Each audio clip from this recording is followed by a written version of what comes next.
Hello everyone and welcome to this video. Today I will show with you how to use Attio CRM.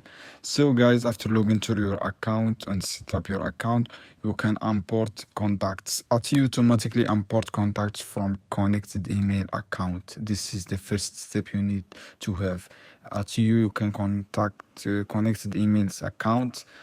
And after that, guys, you can create collection and you can create a collection to help you organize your specific groups and such by project.